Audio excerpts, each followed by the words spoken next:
അല്ല, അവരുടെ ഭാഗത്തു നിന്ന് പല കാര്യങ്ങളും സംസാരിച്ചിട്ടുണ്ട്. നമ്മൾ പരിശോധിച്ച് എല്ലാ ഡിപ്പാർട്ട്മെന്റുകളിൽ നിന്നും സംസ്ഥാനത്തിന് കിട്ടേണ്ട പണം കിട്ടിയിട്ടുണ്ടോ എന്ന് ഞങ്ങൾ പരിശോധിച്ചുകൊണ്ടിരിക്കുകയാണ്. ബജറ്റിന് മുമ്പായിട്ടുള്ളൊരു വർക്കുണ്ട്. ഏതെങ്കിലും ഡിപ്പാർട്ട്മെന്റുകൾക്ക് പണം കിട്ടാത്തതുണ്ടെങ്കിൽ എന്തുകൊണ്ടാണത് കിട്ടാത്തത്?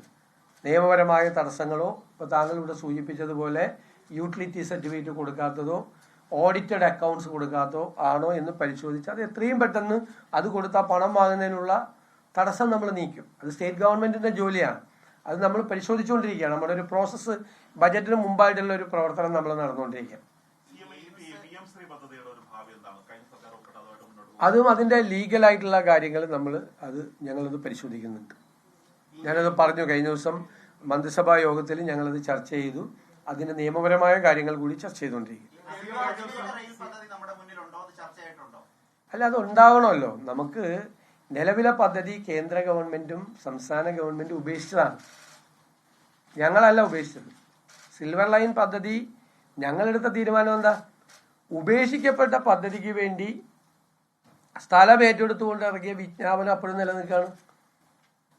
അപ്പൊ ഈ പാവപ്പെട്ട മനുഷ്യരുടെ സ്ഥലം എടുത്തിരിക്കുകയാണ്. അവരോട് ശത്രുക്കളെ പോലെ പെരുമാറേണ്ട ആവശ്യമില്ലല്ലോ. പദ്ധതി വേണ്ടാന്ന് വെച്ചു.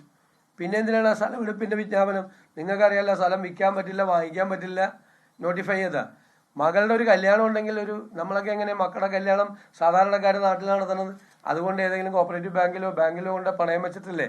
അതുപോലും പറ്റാത്ത സാഹചര്യം വന്നപ്പോഴാണ് ആ പദ്ധതി ഉപേക്ഷിക്കപ്പെട്ട പദ്ധതി ആയതുകൊണ്ടാണ് ഞങ്ങളത് നോട്ടിഫൈ ചെയ്ത് അത് സഹായിച്ചത്.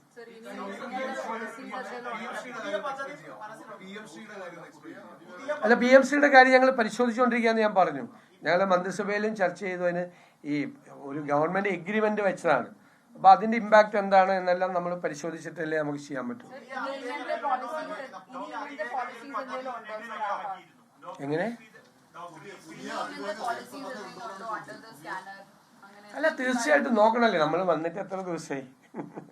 അത്ര ദിവസമല്ലേ ആയല്ലേ. അതിന്റെ ഇടയിൽ ഞങ്ങൾ മന്ത്രിമാര് സത്യപ്രതിജ്ഞ ചെയ്തു, വകുപ്പുകൾ വിഭജനം നടത്തി, ഞങ്ങൾ വകുപ്പുകൾ റാഷണലൈസ് ചെയ്തുകൊണ്ടിരിക്കുകയാണ്. മന്ത്രിമാരുടെ അനുസരിച്ചിട്ട് പുതിയ സെക്രട്ടറിമാരുടെയും മറ്റ് നിയമനങ്ങൾ, ഡിപ്ലോയ്മെന്റ് ഉണ്ടല്ലോ ഉദ്യോഗസ്ഥന്മാരുടെ, ആ പ്രോസസ്സ് നടന്നുകൊണ്ടിരിക്കുകയാണ്. വൈറ്റ് പേപ്പർ ഇറക്കാനുള്ള പ്രോസസ്സ് സ്റ്റാർട്ട് ചെയ്തു. നയപ്രഖ്യാപന പ്രസംഗത്തിനുള്ള ഡ്രാഫ്റ്റ് തയ്യാറാക്കി മന്ത്രിസഭ അപ്രൂവ് ചെയ്തു. ബജറ്റിന് വേണ്ടിയിട്ടുള്ള പ്രവർത്തനങ്ങൾ ഞങ്ങൾ ആരംഭിച്ചു.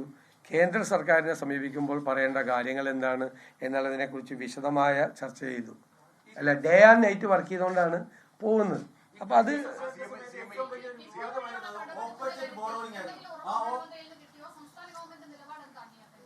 അല്ല, അത് നമ്മളിപ്പോൾ കിഫ്ബിയുടെ ഡയറക്ടർ ബോർഡ് അടുത്ത ദിവസം നമ്മൾ വെച്ചിട്ടുണ്ട്. കിഫ്ബിയുടെ പൊസിഷൻ എന്താണ് എന്നുള്ളതിൻ്റെ റിപ്പോർട്ട് തരാൻ കിഫ്ബിയുടെ ടീമിനോട് ആവശ്യപ്പെട്ടിട്ടുണ്ട്. അത് പരിശോധിച്ച് ബാധ്യതകൾ എന്താണ് എന്ന് മനസ്സിലാക്കി ആ കാര്യത്തിൽ ഒരു തീരുമാനം എടുക്കേണ്ടി വരും.